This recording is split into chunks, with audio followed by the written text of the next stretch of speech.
So we start up today's class with the IEEE 802.11a. Yesterday's class we started with the IEEE 802.11. அதில் IEEE 802.11b பற்றி discuss பண்ணோம். Today's class will discuss about IEEE 802.11a. இங்கே நம்ம use பண்ணக்கூடிய standard வந்து UNNI, அதாவது universal networking information infrastructure. So universal networking information infrastructure is being used here. அதில் 3 bands இருக்கு, UNNI1, UNNI2 and UNNI3. So UNNI1 அப்படிங்கிறது வந்து அதோடைய ஃப்ரீக்வன்சி பேண்ட் வந்து 5.15லேருந்து 5.25 GHz வரைக்கும் எக்ஸ்டெண்ட் ஆகும். இன்டோர் பர்பஸ்க்காக நம்ம வந்து யூஸ் பண்ணுவோம் இந்த UNNI1 அப்படிங்கிறது. UNNI2 அப்படிங்கிறது வந்து 5.25லேருந்து 5.35 வரைக்கும் ஒரு ஹையர் ஃப்ரீக்வன்சி நம்ம யூஸ் பண்ணுவோம். இன்டோர்னாலும் சரி அவுட்டோர்னாலும் சரி நம்ம யூஸ் பண்ணுவோம்.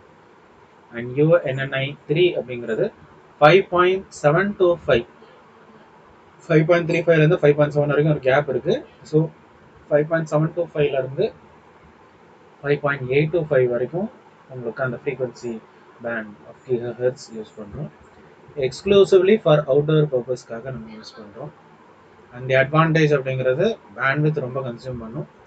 அண்ட் இங்கே வந்து நம்ம வந்து நான் overlapping channels like 4 non overlapping channels are being used. It is providing higher data rate and உங்களுடைய ஃப்ரீக்வன்சி ஸ்பெக்ட்ரம் வந்து it's a different uncluttered frequency spectrum. So உங்களுக்கு வந்து அந்த ரீயூஸ் அப்படிங்கிற பிரின்சிபல் அப்படிங்கிறது இங்கே கிடையாது. ஸோ அதோடைய சேனல் ஸ்ட்ரக்சர் அப்படின்னு கொடுத்துருக்காங்க. So with case of transmit spectrum mask, so PSD power spectral density, so transmit spectrum mask வந்து not to scale and typical signal spectrum அப்படின்னு சொல்லி அச்சீவ் ஆகிருக்கு. With case of -20 dB, -28 dB and then -40 dB. So அதோடைய spectrum அப்படிங்கிற வந்து for upper UNNI band வந்து it is overlapping. Okay, so UNNI3க்கு வந்து அட்ரஸ் ஃபார் 20 MHz அப்படிங்கிறது வந்து extending in this region for 5725 to 5745. அப்புறம் அது இட் இன்க்ரீசஸ் 5745, 5785, 5803, 5825 அப்படின்னு இன்க்ரீஸ் ஆகுது for 20 MHz. And lower and middle UNNI bands வந்து UNNI1 up to UNNI2. This is for 30 MHz on either of the regions. So இதில் வந்து coding and modulation அப்படின்னு பார்க்கும்போது orthogonal frequency division multiplexing, அதாவது OFDM அப்படின்னு use பண்ணுறோம். So it is set to be multi carrier modulation. Okay, so இந்த multi carrier modulation use பண்ணுறதுனால we can gain the advantage of using many carrier signals for various frequencies. So it is similar to the frequency division multiplexing. So அதில் 48 subcarriers நம்ம use பண்ணுறோம். We use BPSK technique, QPSK technique, okay, quadrature phase shift keying, quadrature amplitude modulation, அதில் 16 QAM நம்ம use பண்ணியிருக்கோம், 64 QAMங்கிறத use பண்ணியிருக்கோம். அதோடைய subcarrier frequency spacing வந்து it is range at 0.3125 MHz.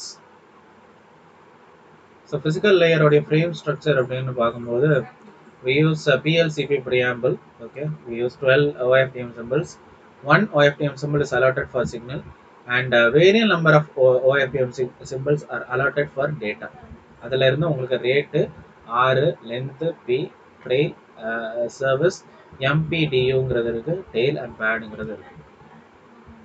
So you use coded OFDM of the order of BPSK and rate equal to 1/2 for rate, length and tail, and coded FDM for service, MPDU, tail and pad.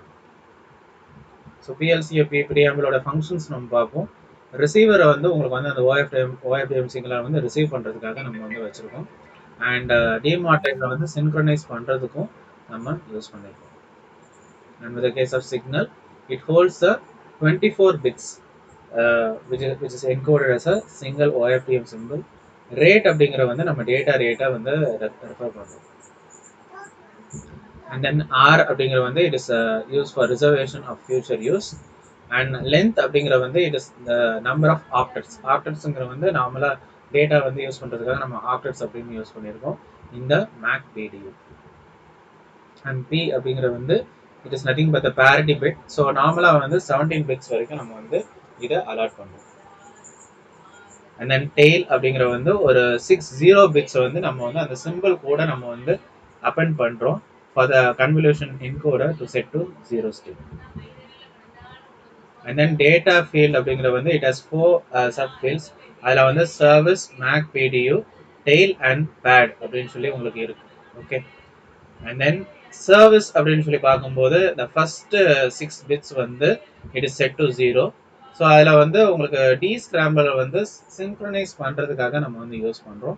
இந்த first 6 bits அப்படிங்கிற வந்து டீஸ்கிராம்பிளரை synchronise பண்ணுறதுக்காக நம்ம use பண்ணியிருக்கோம். Other 10 bits வந்து future யூஸ்க்காக நம்ம வந்து use பண்ணுறோம். ஸோ இதான் வந்து நம்ம ஸ்ப்ளிட் பண்ணுறோம் first 6 bits and 10 bits. And MAC PDU அப்படிங்கிற வந்து it is handed down from the MAC layer. and then tail அப்படிங்கிற வந்து it is employed to reinitialise the encoder. So என்கோடரை வந்து மறுபடியும் வந்து ரீஇனிஷியலைஸ் பண்ணுறதுக்காக நம்ம அந்த டெய்ல் அப்படின்னு சொல்லி யூஸ் பண்ணுறோம். அண்ட் தென் பேட் அப்படிங்கிற வந்து its number of bits needed to create a data field அப்படின்னு சொல்லி நம்ம பேட் அப்படின்னு சொல்லி சொல்லுவோம். ஸோ பேட் அப்படிங்கிற வந்து it's actually the multiple number of bits in OFDM symbol. Next நம்ம ஹைப்பர்லேண்ட் பற்றி பார்ப்போம். It's a high performance radio LAN. So அதில் வந்து ரெஸ்ட் அண்ட் குரூப் வச்சு நம்ம யூஸ் பண்ணுவோம். It's actually belonging to the European telecommunication system interface for higher speed wireless local area networks. So ஹைப்பர்லேண்டில் வந்து ஃபர்ஸ்ட் டிஃபைன் டெக்னாலஜின்னு பார்க்கும்போது ஹைப்பர்லேண்ட் 1 தான்.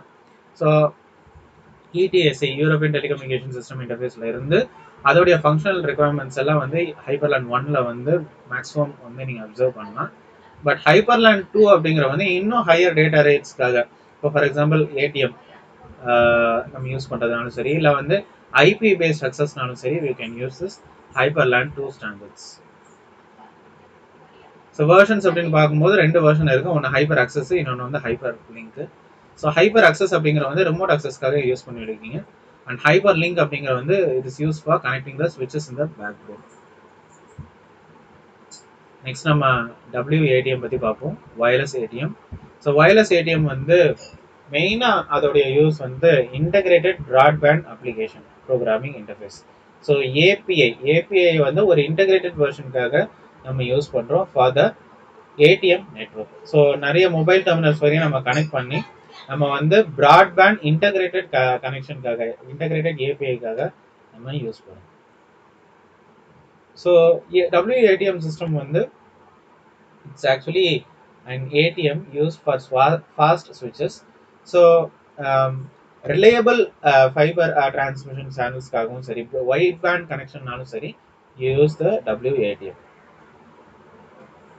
பட் ஸ்டில் WATM உடைய டிஸ்அட்வான்டேஜ் அப்படின்னு சொல்லி பார்க்கும்போது வயர்லெஸ் மீடியம் நம்ம யூஸ் பண்ணுறதுனால it's still unreliable. So WATM எதுக்காக நம்ம யூஸ் பண்ணுறோம் அப்படிங்கிறத பார்ப்போம். ஸோ வயர்லெஸ் டெர்மினல்ஸை ATM கூட கனெக்ட் பண்ணுறதுக்காக, இன்டகிரேட் பண்ணுறதுக்காக நம்ம WATMங்கிறது யூஸ் பண்ணுவோம். அண்ட் ATM லேனை ATM வேனோட நம்ம கன்வெர்ட் பண்ணுறதுக்கு நம்ம WATMங்கிறது யூஸ் பண்ணியிருக்கோம். And then QoS support, quality of service சப்போர்ட்டுக்காக நம்ம ஆஃபர் பண்ணுறதுக்காக WATMங்கிறத யூஸ் பண்ணுறோம். So the case of services of WATM, we have like voice கம்யூனிகேஷன்னாலும் சரி, டேட்டா கம்யூனிகேஷன்னாலும் சரி, மல்டிமீடியா டேட்டானாலும் சரி, வீடியோனாலும் சரி, we can use the WATM. அதே மாதிரி நம்மளுடைய யூனிவர்சிட்டிஸ்னாலும், ஸ்கூல்ஸ்னாலும், கார்பரேட்ஸ்னாலும், ஹாஸ்பிட்டல்ஸ்னாலும், இல்லை வந்து வெஹிக்கல்ஸ் வந்து நெட்வொர்க் வெஹிக்கல்ஸ், அதாவது வெஹிக்குலர் கம்யூனிகேஷன் சொல்லி சொல்லுவாங்க, அதுக்கும் நம்ம வந்து WATM அப்படின்னு சொல்லி யூஸ் பண்ணுவோம். நெக்ஸ்ட் நம்ம பிராண்ட், அதாவது ப்ராட்பேண்ட் ரேடியோ அக்சஸ் நெட்வொர்க் அப்படிங்கிறது பார்ப்போம். இதுவும் வந்து யூரோப்பியன் டெலிகம்யூனிகேஷன் ஸ்டாண்டர்ட் இன்ஸ்டியூட்லேருந்து தான் வருது. பட் இது வந்து ஒரே ஒரு அட்வான்டேஜ் என்ன அப்படின்னா, ஓவர் திஸ் WATM அப்படின்னு சொல்லி பார்க்கும்போது it is providing easy network access to the customers. Okay, so இது ஃப்ளெக்சிபிளாகவும் இருக்குது. At the same time it can be install easily. இந்த பிராண்ட் பிராட்பேண்ட் ரேடியோ அக்சஸ் நெட்வொர்க்ல வந்து 2 டைப் இருக்கு. ஒன்று வந்து core network ATM and then core network IP அப்படிங்கிறது. இதுல வந்து நெட்வொர்க் கன்வர்ஜன் சப்ளையர், ஓகே, அதாவது என்சிஎஸ் அப்படின்னு சொல்லி உங்களுக்கு இருக்கு. பிராண்ட் டேட்டா லிங்க் கண்ட்ரோலுங்கிறது இருக்கு. Brand physical layer 1 and physical layer 2 அப்படின்னு சொல்லி இருக்கு. ஸோ அதில் பிராண்டில் வந்து 4 நெட்வொர்க் டைப்ஸுங்கிறது இருக்குது. ஹைப்பர்லேண்ட் 1, ஹைப்பர்லேண்ட் 2. ஒன்று வந்து 50 மீட்டர் ரேஞ்சு, இன்னொன்று வந்து 50 மீட்டர் ரேஞ்ச் தான். பட் வந்து அதோடைய டேட்டா ரேட் வந்து ஹைப்பர்லேண்ட் 1 வந்து 20 மெகாபிட் பர் செகண்ட் அண்ட் ஹைப்பர்லேண்ட் 2ல வந்து 25 மெகாபிட்ஸ் பர் செகண்ட். அப்புறம் ஹைப்பர்லேண்ட் மாதிரி ஹைப்பர் அக்சஸ்ங்கிறது இருக்குது. அது வந்து கொஞ்சம் கூட, டிஸ்டன்ஸ் வந்து 5 kilometre range with data rate of 25 megabits per second. And hyper link அப்படிங்கிறது வந்து fixed point to point connection with 155 megabits per second. First நம்ம ஹைப்பர்லேண்ட் 1 பத்தி பார்ப்போம். with the case of requirements and architecture. Data rate வந்து support பண்றது வந்து 23.5 mbps. Coverage வந்து ஒரு 100 மீட்டர் வரைக்கும் உங்களுக்கு ப்ரொடியூஸ் பண்ணுது. And then time bound services தான் இருக்கணும். பவர் சேவிங்னாலும் சரி. மல்டி ஹாப் டெக்னிக், அட்ஹாக் நெட்வொர்க்கிங்லேயே மல்டி ஹாப் டெக்னிக் வந்து சப்போர்ட் பண்றது ஹைப்பர்லேண்ட் 1 மட்டுமே. And when with the case of frequency of operation, it is 5.2 GHz. And data rate வந்து உங்களுக்கு வந்து அந்த IEEE 802.11லயே உங்களுக்கு பெஸ்டா IEEE 802.11ல உள்ள ஏ ஸ்டாண்டர்ட்ல உள்ள ஹைப்பர்லேண்ட் 1ல தான் உங்களுக்கு வந்து கிடைக்குது. இந்த எண்ட் டு எண்ட் நெட்வொர்க்கிங், அதாவது அட்ஹாக் நெட்வொர்க்கிங்னாலும் சரி, டைம் பவுண்ட் சர்வீசஸ்னாலும் சரி, இட்ஸ் பெஸ்ட் யூஸ்ஃபுல். ஸோ இதில் அட்ஹாக் நெட்வொர்க்கிங் ஆர்கிடெக்சர்னு பார்க்கும்போது இந்த ஹைப்பர்லேண்ட் ஏ அண்ட் ஹைப்பர்லேண்ட் பி எப்படி வந்து நமக்கு வந்து இன்டர்கனெக்ட் ஆகிருக்கு அப்படின்னு சொல்லி பார்த்துருக்கீங்க. ஸோ இட் இஸ் எஃப் அப்படின்னு சொல்லி பார்க்கும்போது 1, 2, 4 and 5. ஸோ இதில் வந்து 3, 4 and 6 வந்து இன்டர்கனெக்ட் ஆகிருக்கு. ஸோ இதில் மல்டி ஹப் டோபாலஜிங்கிறத யூஸ் பண்ணியிருக்கீங்க. So this allows overlay between 2 WLANs. அதில் மல்டி ஹாப் ரூட்டிங் அப்படின்னு சொல்லி யூஸ் பண்ணியிருக்கோம் அந்த அட்ஹாக் நெட்வொர்க்கிங்கில். ஸோ இதில் வந்து connection is further extended for the single note. இதில் எஃப் அப்படிங்கிற வந்து நம்மளுடைய ஃபார்வர்டர் அப்படிங்கிறது. ஸோ ஒவ்வொரு ஹைப்பர்லேண்ட் நோடும் வந்து ஒரு ஃபார்வர்டராக ஆக்ட் ஆகும்.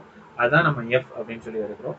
நான் ஃபார்வர்டர் நோடு அப்படிங்கிற வந்து பேக்கெட்டை வந்து அக்செப்ட் பண்ணும். ஓகே, ஸோ ஃபார்வர்டர் நோடு வந்து பேக்கெட்டை கெட் பண்ணி ரீட்ரான்ஸ்மிட் பண்ணும். அண்ட் நான் ஃபார்வர்டர் நோடு அப்படிங்கிற வந்து பேக்கெட்டை வந்து அக்செப்ட் பண்ணும். ஒவ்வொரு நான் ஃபார்வர்டர் நோடும் அதோடைய நெய்பர்ஹுட்டை வந்து ஃபார்வர்டராக சூஸ் பண்ணும். ஸோ ஃபார்வர்டரோட ஒர்க் அப்படிங்கிற வந்து பேக்கெட்டை கெட் பண்ணி ரீட்ரான்ஸ்மிட் பண்ணும்.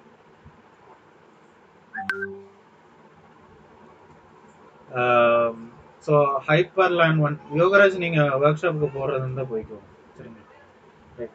ஹைப்பர்லேண்ட் 1 அப்படிங்கிறது வந்து physical layer and then MAC layer அப்படின்னு சொல்லி இருக்கு. ஃபிசிக்கல் லேயர் அப்படின்னு சொல்லி பார்க்கும்போது it uses 200 MHz between 5.15 and 5.35 GHz and it is split into 5 channels. Okay, so ஒவ்வொரு சேனல்லையும் ஒரு ஸ்பெசிஃபிக் டேட்டா ரேட்னு சொல்லி அசைன் பண்ணி we can get the transmission power to be very high. ஒரு 1 watt வரைக்கும் உங்களுக்கு transmission power அப்படின்னு சொல்லி கிடைக்குது. மாடுலேஷன் டெக்னிக் அப்படின்னு பார்க்கும்போது it is a single carrier GMSK which can support up to 23 megabits per second. So அதில் HiperLAN MAC media access control protocol தான் உங்களுக்கு வந்து அந்த ப்ரையாரிட்டி ஸ்கீமை வந்து டிஃபைன் பண்ணுது. அதே மாதிரி இந்த பேக்கெட் வந்து எவ்வளோ தூரம் வந்து பேக்கெட் வந்து டிரான்ஸ்மிட் பண்ணும், அதாவது லைஃப் டைம் அப்படின்னு சொல்லி அதை வந்து டிஃபைன் பண்ணுது. அதே மாதிரி குவாலிட்டி ஆஃப் சர்வீஸ் வந்து கண்ட்ரோல் பண்ணுறதும் நம்மளுடைய ஹைப்பர்லேண்ட் 1ல உள்ள MAC layer. Okay, so MAC layer வந்து உங்களுக்கு பார்க்கும்போது என்கிரிப்ஷன், அதாவது செக்யூரிட்டி, ப்ரைவசி, அதே மாதிரி பார் கன்சர்வேஷன்னாலும் சரி உங்களோட மேக் லேயர் அப்படிங்கிறத ஹேண்டில் ஆகும். ஸோ ஒவ்வொரு பேக்கெட்லையும் அந்த 6 அட்ரஸ் ஃபீல்ட்ஸ்ங்கிறது இருக்கு. Source, destination and then immediate neighbour அப்படின்னு சொல்லி இருக்கு. and then we have the transmitter and then receiver even. So source, destination, transmitter, receiver, immediate neighbor அப்படின்னு சொல்லி இருக்கு. அதே மாதிரி ஹைப்பர்லேண்ட் 2லையும் it is coordinated with the IEEE 802.11 in telling the transmission technique. So இதில் வந்து ஃபீச்சர்ஸ் அப்படின்னு பார்க்கும்போது வெர்டிக்கல் ரோமிங் அப்படின்னு சொல்லி இருக்கு. அதாவது அந்த ரோமிங் சப்போர்ட்டை வந்து இன்னும் ஃபர்தராக, அதாவது லோக்கல் ஏரியா நெட்வொர்க்னாலும் சரி, வைட் ஏரியானாலும் சரி, ஒரு கார்பரேட் பப்ளிக் என்வாயன்மெண்ட்னாலும் சரி இட்ஸ் மோஸ்ட் யூஸ்ஃபுல். அதே மாதிரி குவாலிட்டி ஆஃப் சர்வீஸ் கண்ட்ரோல்ல வந்து for integration into the multi service voice oriented backbone public ஸ்விட்ச் டெலிஃபோன் நெட்ஒர்க்னாலும் சரி ஹைப்பர்லேண்ட் 2 வந்து பெஸ்ட்டாக நம்ம வந்து யூஸ் பண்ணணும். அதே மாதிரி கனெக்ஷன் லெஸ் சர்வீஸ்னாலும் சரி கனெக்ஷன் ஓரியன்டட் சர்வீஸ்னாலும் சரி நம்மளுடைய ஹைப்பர்லேண்ட் 2 வந்து நம்மளுடைய வெர்டிகல் ரோமிங் சப்போர்ட் வழியா குவாலிட்டி சர்வீஸை வந்து கொடுத்து both the connectionless as well as connection oriented சர்வீஸ்ல வந்து எக்ஸ்டெண்ட் பண்ணும். ஸோ இந்த case of architecture and reference model இதான் இந்த ஆர்கிடெக்சர். ஸோ இந்த சப்நெட் ஏ அப்படிங்கிறது இருக்கு, சப்நெட் பிங்கிறது இருக்கு, இந்த ரூட்டர் அப்படிங்கிறது இருக்கு, இன்டர்நெட்டுங்கிறது நடுவில் இருக்கு. ஸோ உங்களுக்கு கம்யூனிகேஷன் அப்படிங்கிறது வந்து ஒரு சப்நெட் ஏல இருந்து டிஃப்ரெண்ட் சப்நெட் டாஸ்க்ஸ் அப்படின்னு சொல்லி உங்களுக்கு போகும். ஸோ மொபைல் ஸ்டேஷனுக்கும் அக்சஸ் பாயிண்ட்டுக்கும் உள்ள கனெக்ஷன் வந்து எஸ்டாப்ளிஷ் ஆகுது. அந்த communication is different when compared to 802.11. So HiperLAN 2ல உள்ள மேஜர் அட்வான்டேஜ் என்னன்னா இதுக்குன்னு செப்பரேட்டா ஒரு ப்ரோட்டோகால் ஸ்டாக் ஆர்கிடெக்சருங்கிறது இருக்கு. இந்த case of voice oriented cellular network. So இது வாய்ஸ் ஓரியன்டட் சர்வீஸ்க்காக மட்டுமே ஒரு செப்பரேட்டான ப்ரோட்டோகால் ஸ்டாக் யூஸ் பண்றதுனால அதோட ஃபீச்சர்ஸ் வந்து கொஞ்சம் நிறையவே ப்ரொவைட் பண்ணலாம் between the mobile station and access point. So அதனால அதோடைய கம்யூனிகேஷனும் கொஞ்சம் டிஃப்ரெண்டாக இருக்கும் with case of when compared with the 802.11. So இதுலேயும் உங்களுக்கு physical layer and DLC layer data link control layer அப்படிங்கிறது இருக்கு. ஃபிசிக்கல் லேயர் அப்படின்னு சொல்லி பார்க்கும்போது அதில் லாஜிக்கல் சேனல்ஸ் அப்படின்னு சொல்லியிருக்கு. அதில் வந்து உங்களுக்கு வந்து டேட்டா பேக்கெட்ஸ் வந்து உங்களுக்கு OFDM மாடுலேட்டட் பர்ஸ்ட் வழியாக உங்களுக்கு வந்து டிரான்ஸ்மிட் ஆகும். அதே மாதிரி டேட்டா லிங்க் கண்ட்ரோல் லேயரில் வந்து உங்களுக்கு லாஜிக் லிங்க் அப்படிங்கிறது எஸ்டாப்ளிஷ் பண்ணுறோம் between the access point and the mobile terminal station. So this is all about IEEE 802.11 அதில் A ஸ்டாண்டர்ட் பற்றி பார்த்துக்கணும். அண்ட் தென் ஹைப்பர்லேண்ட் 1 அண்ட் ஹைப்பர்லேண்ட் 2 பற்றி டிஸ்கஸ் பண்ணணும். ஸோ IEEE 802.11 A பற்றி டிஸ்கஸ் பண்ணணும். UNNI 1, UNNI 2 அண்ட் UNNI 3 அப்படின்னு பற்றி டிஸ்கஸ் பண்ணணும். அதோடைய அட்வான்டேஜஸ், அதோடைய சேனல் ஸ்ட்ரக்சர் பற்றி டிஸ்கஸ் பண்ணணும். And then coding and modulation techniques பற்றி பார்த்துருந்தோம். with the case of BPSK, QPSK, 16 QAM and 64 QAM. அதோடைய physical layer frame structure பற்றி பார்த்துருந்தோம். PLCP preamble, signal, rate, R, length, P, tail, data field பற்றி பார்த்துருந்தோம். and then அப்புறம் அதில் வந்து service, okay, MAC PDU, tail, pad அப்படின்னு சொல்லி டிஸ்கஸ் பண்ணோம். and then HyperLAN உடைய brief introduction பத்தி பார்த்தோம். versions of HyperLAN, HyperLink and HyperAccess அப்படின்னு சொல்லி பார்த்தோம். அதுல நம்ம WADM பத்தின இன்டகிரேஷன் ஃபங்க்ஷன்ஸ் பத்தி பார்த்தோம், சர்வீசஸ் பத்தி பார்த்தோம், எங்கெல்லாம் நம்ம அப்ளை பண்ணணும் அப்படின்னு சொல்லி பார்த்தோம். and then broadband radio access network பத்தி பார்த்தோம். அதுல HyperLAN 1, HyperLAN 2, HyperAccess, HyperLink உடைய சர்வீசஸ் பத்தி பார்த்தோம். ஃபர்ஸ்ட் நம்ம HyperLAN 1 உடைய ரெக்குயர்மெண்ட்ஸ் அண்ட் ஆர்கிடெக்சர் பத்தி பார்த்தோம். and then அதோடைய architecture with the overlapping of HyperLAN A and HyperLAN B பத்தி டிஸ்கஸ் பண்ணோம். HyperLAN 1 உடைய physical and MAC layers பத்தி டிஸ்கஸ் பண்ணிருந்தோம். HyperLAN 2 பத்தி டிஸ்கஸ் பண்ணி அதோடைய ஆர்கிடெக்சர் அண்ட் ரெஃபரன்ஸ் மாடல் பத்தி பார்த்தோம். Okay, and finally we ended up with the physical layer and DLC layer.